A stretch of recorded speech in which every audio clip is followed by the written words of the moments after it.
நான் மட்டும் திமிரா பேசினா நல்லா இருக்குமா? அப்ப நான் தவிக்கிறேன்ல, தவிக்கணும் இல்ல இல்லையா? அந்த தவிப்பு எல்லாருக்கும் இருக்கணும். ஒரு நாட்டுக்குள்ள அவரவருடைய கடமையை அவங்கவுங்க சரியா செய்யணும். தட் இஸ் கால்டு கர்ம யோகம். நான் அதை விளக்கறதுக்கு எனக்கு போதுமான நேரம் இல்லை. திருவண்ணாமலை தலைவரலாறுல ஒரு இடம் வருது. திருவண்ணாமலை தலைவரலாறு இங்க தும்பைன்னு ஒரு விலைமகள். ஆனா விலைமகளா இருந்தா கூட அது ஒரு பாலிசி. அவளுக்கு என்ன பாலிசி தெரியுமா? யாரு வெத்தலை பாக்க அச்சார வச்சானோ அவனை கணவனா எடுத்துக்குவான். அன்னைக்கு அவனோட இருப்பான். மறுநாள் காலையில வாசல்ல வழி அடிச்சு வச்சு குளிச்சுட்டான்னா அவன் கணவன் கிடையாது. அந்த துறையில தொழில இருந்தா கூட ஒரு தர்மத்தை அவ பின்பற்றுறார். ஒரு நாள் ஒரு வேடிக்கை நடக்குது. இறைவன் சோதிக்கணும்னு நினைச்சாரு. என்ன பண்ணாரு தெரியுங்களா? ஒரு நோய் பிடிச்ச கணவன் வடிவத்தை எடுத்து அந்த வீட்டு வாசல்ல ஒரு கூடையில கொண்டாந்து வச்சு இவருக்காக அச்சாரம் பணம் வச்சுட்டு போயாச்சு. இப்ப இந்த பெண்மணி அந்த நோய் வாய்ப்பட்ட தன்னுடைய கணவன் ஏத்துக்கிட்டார். இப்ப மன்னர் வர்றாரு, அந்த ஊருடைய அரசர் வர்றாரு. உனக்கு பொண்ணும் மணியும் கொடுக்கலாம்னு வந்தேன், நீ என்ன கணவனா ஏத்துக்க முடியாது. ரொம்ப ஆச்சரியமான விஷயம். என் தொழில் விலைமகள் தொழிலா இருந்தா கூட இந்த தொழிலுக்கு ஒரு தர்மம் இருக்கு. என்ன? யாரிடத்தில் நான் அச்சாரம் வாங்கிட்டேனோ அவன் தான் என் கணவனை ஒழிய ஒன்னு ராஜாவா ஏத்துக்க முடியாது. அவன் சொல்றான், உன்னை கொல்லுவேன், அடிப்பேன், நான் உனக்கு நிறைய பணம் கொடுப்பேன், நல்லா யோசிச்சுக்கோ அப்படி. எதுவும் வேணாம், இவர் தான் என் கணவர். அன்னைக்கு ராத்திரி முழுக்க அந்த கிழவர் இம்ச. என்ன? இருமி மலமூத்திரம் போய் அந்த இடத்தையே நாசியாய் ஒரே துன்பம் எல்லாம். இதெல்லாம் முடிஞ்சதுக்கு அப்புறம் அந்த பொண்ணு கோவிச்சுக்கல. அவருக்கு செய்ய வேண்டிய கடமையை ஒரு சிறந்த இல்லறத்து பெண் எப்படி செய்வாளோ அப்படி செய்யலாம். இது திருவண்ணாமலை தலபுராணத்தில் இருக்கிற கதை.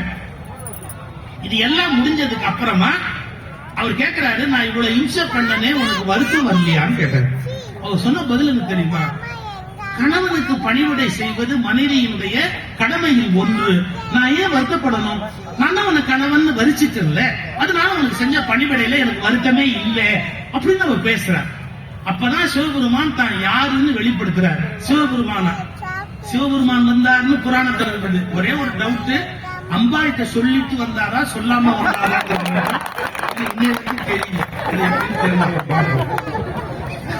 சிவபெருமான் வெளிப்பட்டார், தான் சிவபெருமானா வெளிப்பட்டார். பதறிட்டார் இந்த தும்ப. அப்ப சிவபெருமான் கேட்கிறாரு, இந்த தொழில கூட நீ ஒரு தர்மத்தோட நடந்துகிட்டல்ல, என்ன கோபப்படாம பணிவிட பண்ணல, உனக்கு கேட்க வர என்ன வேணா கேட்கற அப்படிங்கிறார் சிவபெருமான். பதட்டத்துல நாக்கு குளறி போய் இந்த தும்ப என்ன கேட்டா தெரியுமா? உன் திருவடி என் தலைமையில இருக்கணும்னு கேட்க வந்தவ எப்பவும் என் திருவடி உன் தலைமையில இருக்கணும், என் காலு உன் தலைமையில இருக்கணும் அப்படின்னு பதட்டத்துல வாய்க்குள்ளறி கேட்டுட்டா. சிவபெருமான் சிரிச்சாரு. நீ என்ன கேட்ட? உன் காலு என் தலைமையில இருக்கணும்னு கேட்கிற இல்ல? ஐயோ, நான் தப்பா உளறிட்டேன், மன்னிச்சுக்கோ. உன் காலு என் தலைமையில இருக்கணும். நீ கேட்டுட்ட, நான் தந்துதான் ஆகணும். உன் கால் எப்பவுமே என் தலைமையில இருக்கும். எப்படி தெரியுமா? நீ தும்பை என்ற பூவாய் பிறப்பாய், அது பாதம் போலவே இருக்கும், எப்போதும் அது என் திருமுடியின் மீது வைக்கப்பட்டிருக்கும். கடமையை மிக நன்கு செய்த அந்த பெண்ணின் தலையை, அந்த பெண்ணின் காலை என் தலையில் சூடி இருக்கிறேன் என்று இந்த உலகம் பாராட்டும். இதாங்க கர்மயோகம். திருவண்ணாமலை தலபுராணத்தில் இருக்கிற கதை இது. அருமையான கதை. இது அப்படியே வச்சுங்க. ராஜயோகம் ரொம்ப கஷ்டம். தம்பி ரொம்ப நல்லா பேசுறார். ஏங்க, மூச்சை அடக்கி அப்படி எடுத்து விடுறது 40 நிமிஷம் ஒரு நாசியில ஓடும், 40 நிமிஷம் அடுத்த நாசியில ஓடும், 5 நிமிஷம் டிரான்ஸ்பர் ஆகும். இதான் மூச்சோட இலக்கணம். இந்த மூச்சை நீங்க கண்ட்ரோல் பண்ணி எடுத்து வாசிய ஓட்டி உள்ளுக்குள்ள இருந்து ஒரு சவுண்ட் ஒண்ணு எழுப்பி, அதுக்கு ஊமை எழுத்துன்னு பேரு. அந்த ஊமை எழுத்தை நீங்க எழுப்பி எத்தனை விதமான மாற்றங்களை உடம்புல கொண்டு வரலாம், ஆசனங்கள் மூலமா கொண்டு வரலாம். அது நிறைய ஒரு பெரிய வித்தை. சாதாரணமானது இல்ல. உடம்புல இருக்கிற தசவித வாயுக்களையும் முடுக்கி விடுறது. இப்ப நாம எல்லாமே கீழே கால் மடிச்சு உட்கார முடியாம சேர் போட்டு உட்கார்ந்து யோசிங்க. உண்மைதான் அப்படிதான் ஆயிடுச்சு. யாராவது நம்ம இப்ப கீழே உட்கார ரெடியா இருக்கோமா? இல்ல. முன்னெல்லாம் நான் திருச்செந்தூர்ல பேச போனா ஜனங்கள்லாம் கீழே உட்கார்ந்து இருப்பாங்க. சொற்பொழிவாளதான் மேடையில உட்கார்ந்துதான் பேசுவோம். ஒரு தடவை ஏத்தாப்புல இருந்த ஒருத்தர் ரொம்ப நேரம் ஆச்சு சொற்பொழிவுல, காலை பிரிக்கிறாரு, கால் வரமாட்டேங்க. காலை ரொம்ப பிரிச்சு கஷ்டப்பட்ட போது பக்கத்துல இருந்தா கேட்டான், என் காலை எதுக்கு நீ பிரிக்கிற? அவருக்கு அவன் கால் எது இவர் கால் எதுன்னே தெரியல. நம்மால 15 நிமிஷம் இப்ப கீழே உட்கார முடியல. ஆனா ஒரு சின்ன விஷயம் சொல்லி கொடுத்து போறேன், ட்ரை பண்ணுங்க. என்ன, டைனிங் டேபிள் வீட்டுல இருந்தா கூட, காஸ்ட்லியான டைனிங் டேபிள் வாங்கி வச்சிருந்தா கூட, மற்றவருக்கு ஜம்பத்துக்கு அதை வச்சுட்டு நீங்க கீழே உட்கார்ந்து சாப்பிட்டீங்கன்னா மிக நீண்ட காலம் நோய் இல்லாதவர்களாக நாம இருக்க முடியும். உங்க எல்லாரையும் விட அவங்க ஒரு 50 பேருக்கு தான் தனியா கை தட்டணும். கீழே உட்கார்ந்து பேச்சு கேட்டுட்டு இருக்கிறாங்க. அங்க நின்னு கேட்கறாங்க பாருங்க, அவங்க ரொம்ப உத்தமம் இருக்கு.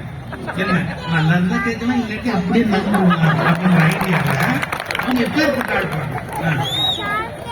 சார், ராஜயோகம்ங்கிறது உடம்புல இருக்கிற ஆற்றல் இருக்கு இல்லையா, அந்த உடம்பு முழுக்க பரவ விடுறது. அது ரொம்ப சிரமமான விஷயம். குண்டலினி யோகம் இப்ப நம்ம நினைச்சிட்டு இருக்கோம் சிம்பிளிஃபைடு அப்படிங்கிறோம். கிடையாதுங்க. குண்டலினி யோகத்தை சிம்பிளிஃபை பண்ண முடியாது. மகரிஷி சொல்லி இருக்கிறாரு, அது வேற மெத்தடு, ப்ராசஸ். ஆனா உண்மையான குண்டலினி யோகம் அப்படிங்கிறது வெரி டிஃபிகல்ட் டு அச்சீவ். ஏன் தெரியுங்களா? சரியான குரு சரியா சொல்லி கொடுத்து நீங்க பிடிக்காம தப்பா பிடிச்சிட்டீங்கன்னா நீங்க மென்டலா மாறிடுவீங்க. அவ்வளவுதான். சைக்காட்ரிஸ்ட் தொடர்பு இல்லாம பாக்கி காலத்தை ஓட்ட முடியாது. அதனால ரொம்ப கவனமா இருக்க வேண்டிய விஷயம் ராஜயோகம். அது வெரி சீரியஸ் ஆபரேஷன். ஆனா விவேகானந்தர் மாதிரி ஆட்கள் செய்தாங்க. ஏன் தெரியுங்களா? லட்சக்கணக்கான பேருக்கு ஞானத்தை ஊட்டணும்னா ராஜயோகம் பண்ணி உடம்ப பலமா வச்சிருக்கணும். அதுக்கு அவங்க செய்வாங்க. பிறருக்கு உபதேசம் பண்ணுகிறவர்கள் ராஜயோகியா இருந்து அதை வச்சுக்கணும். அது ஒரு பக்கம் அப்படியே இருக்கட்டும். பக்தி யோகம் சிம்பிள் அப்படின்னு நீங்க நினைக்கிறீங்க.